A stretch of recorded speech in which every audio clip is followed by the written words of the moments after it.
Assalamualaikum warahmatullahi wabarakatuh. Perkenalkan, nama saya Muhammad Raya Wahisafaat dengan NIM B300240136. Saya di sini akan menjelaskan teori investasi menurut George Limenko dalam bukunya.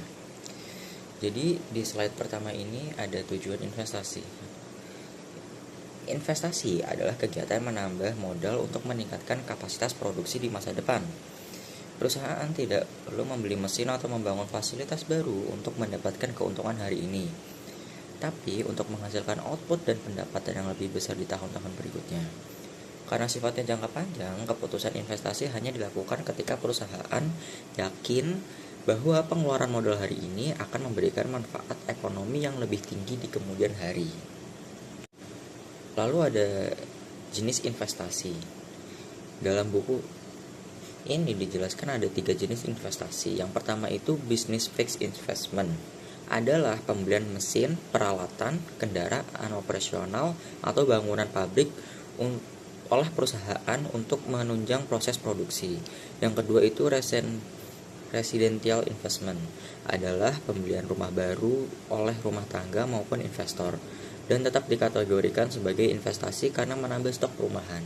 Lalu yang ketiga itu ada inventory investment, adalah perubahan nilai persediaan barang jadi, bahan baku, atau barang dalam proses. Jika perusahaan menambah stok karena memperkirakan permintaan yang lebih tinggi, maka nilainya positif. Lalu sebaliknya, jika stoknya berkurang, maka investasi bisa bernilai negatif. Lalu selanjutnya ada neoclassical model of investment, adalah keputusan investasi perusahaan dijelaskan oleh perbandingan antara manfaat modal dan biaya modal. Manfaat modal tercermin dalam MPK atau Marginal Product of Capital, yaitu penambahan output dari satu unit modal tambahan. Selama MPK melebihi biaya modal, investasi akan memberikan keuntungan sehingga perusahaan terdorong menambah modal. Jika MPK lebih rendah daripada biaya modal, maka perusahaan cenderung menunda atau menghentikan investasi. Lalu ada biaya modal. Biaya modal itu dipengaruhi oleh beberapa faktor utama, yaitu ada suku bunga real menentukan biaya meminjam dana untuk investasi. Depresiasi menentukan berapa cepat modal mengalami penyusutan sehingga perlu diganti.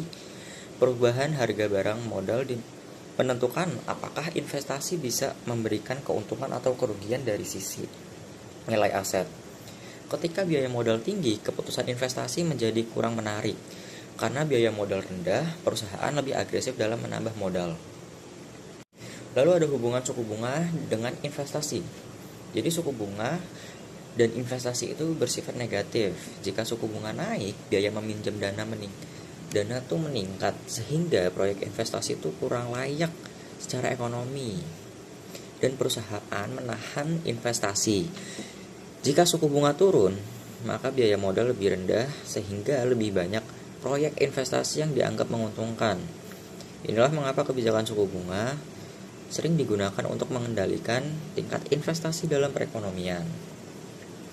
Lalu ada pajak dan investasi. Kebijakan pajak memiliki peran besar dalam mendorong atau menekan investasi.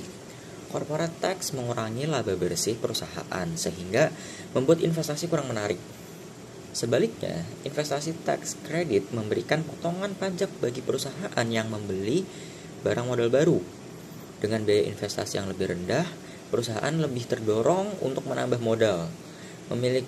Melalui kebijakan pajak, pemerintah dapat mengatur seberapa kuat dorongan investasi di sektor bisnis. Lalu ada Tobin Q. Tobin Q membandingkan nilai pasar modal perusahaan dengan biaya untuk mengganti modal tersebut. Jika nilai Q lebih besar dari 1, artinya pembelian modal baru dapat meningkatkan nilai perusahaan di pasar, sehingga manajemen punya insentif kuat untuk berinvestasi. Lalu jika nilai Q lebih kecil dari 1, modal tambahan untuk menambah nilai pasar sehingga perusahaan memilih menunda investasi atau bahkan tidak mengganti modal yang sudah aus. Karena itu, pergerakan harga saham dapat mempengaruhi tingkat investasi. Lalu yang terakhir ada financing constraint.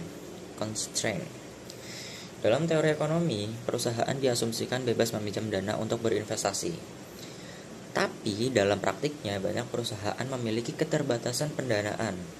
Ketika kondisi ekonomi melemah dan keuntungan turun, beberapa perusahaan tidak mampu memperoleh pinjaman atau pendanaan dari pasar keuangan. Akibatnya, investasi tidak terjadi meskipun sebenarnya menguntungkan. Faktor ini menjelaskan mengapa investasi menjadi variabel ekonomi yang paling mudah naik dan turun mengikuti siklus bisnis. Mungkin sekian presentasi dari saya. Jika ada salah kata atau kurangnya mohon dimaafkan. Wassalamualaikum warahmatullahi wabarakatuh.